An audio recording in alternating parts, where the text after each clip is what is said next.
2.5 মাস বয়সে একটি শিশু কিন্তু হাঁটতে পারে না। শিশুটাকে হাঁটতে হলে আরো কিছুদিন অপেক্ষা করতে হয়। বর্তমান সরকারের বয়স 2.5 মাসের মতো। তবে আমরা এরই ভিতরে আমরা যে সকল কমিটমেন্ট দেশের মানুষের সামনে উপস্থাপন করেছিলাম, দেশের মানুষকে আমরা দিয়েছিলাম, সেই কমিটমেন্টগুলো বাস্তবায়নের কাজ আমরা শুরু করেছি। এখানে আজকে যারা উপস্থিতবৃন্দ আছেন, আপনারা এরই ভিতরে দেখেছেন যে সারা দেশে আমরা ফ্যামিলি কার্ডের কথা বলেছিলাম নারীদের স্বাবলম্বী করার জন্য, আমরা কৃষক কার্ডের কথা বলেছিলাম কৃষক ভাইদেরকে সহযোগিতা করার জন্য, আমরা বলেছিলাম যে আমরা দেশে আমাদের যে ভবিষ্যৎ প্রজন্ম আছে তাদের ভিতর থেকে আমরা ভালো যারা বিভিন্ন খেলাধুলা, বিভিন্ন মানুষের বিভিন্ন কোয়ালিটিস থাকে, গুণাগুণ থাকে, সেইগুলোকে আমরা বের করে আনতে চাই। এখানে যারা আমাদের বয়সী আছেন, কম বেশি অনেকেরই ধারণা আছে শহীদ রাষ্ট্রপতি জিয়াউর রহমানের সময় দেশের ছোট ছোট ছেলে মেয়ে যারা ছিল সেই সময় তাদের ভেতর থেকে ট্যালেন্টেড যারা ছিল তাদেরকে বের করে আনার জন্য নতুন কুড়ি নামক একটি অনুষ্ঠান চালু করা হয়েছিল। আপনাদের অনেকেরই সে ধারণা আছে যারা সেই সময় শহীদ জিয়াকে দেখেছেন। সেটারই একটি এক্সটেন্ডেড অংশ হিসাবে আমরা দেশের এই ছোট ছোট ছেলে মেয়েদের ভিতর থেকে ভবিষ্যতে ভালো খেলোয়াড় বের করে আনতে চাই এবং তারই অংশ হিসেবে নতুন করে স্পোর্টস, যেটি আমরা আজকে এই সিলেটের মাটি থেকে আনুষ্ঠানিকভাবে শুরু করব ইনশাআল্লাহ। আমি গতকাল জিজ্ঞেস করেছিলাম আমাদের যে স্পোর্টস মিনিস্টার আছে আমিনুল, তাকে আমি জিজ্ঞেস করলাম যে কত বাচ্চা এনরোল হয়েছে।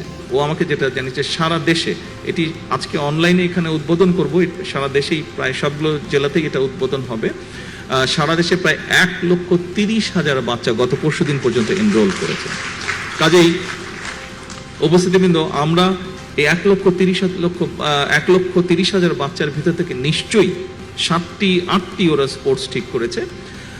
এর ভিতর থেকে নিশ্চয়ই আমরা এমন কিছু খেলোয়াড় বের করে নিয়ে আসতে পারবো যারা ভবিষ্যতে ইনশাল্লাহ দেশের জন্য স্বর্ণ পদক ছিনিয়ে নিয়ে আসবে আন্তর্জাতিক অঙ্গন থেকে। দেশের সুনাম তারা বৃদ্ধি করতে সক্ষম হবে আন্তর্জাতিক অঙ্গনে, দেশকে তারা তুলে ধরতে পারবে।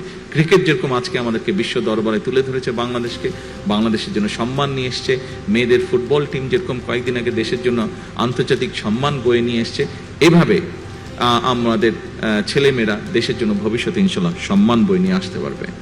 সকল উপস্থিতিবৃন্দ, আমরা আমাদের দলীয় অবস্থান থেকে একটি স্লোগান দিয়ে থাকি। স্লোগানটি হচ্ছে করব কাজ গর্ব দেশ, সবার আগে বাংলাদেশ। আমি ব্যক্তিগতভাবে দৃঢ়ভাবে বিশ্বাস করি যে পৃথিবীর বহু দেশকে আমরা দেখেছি, বহু দেশ নিয়ে মাঝে মাঝে যখন নিজেরা বসি গল্প করি, আহা ওই দেশটা তো এরকম ছিল, আজ তো কি সুন্দর হয়ে গেছে।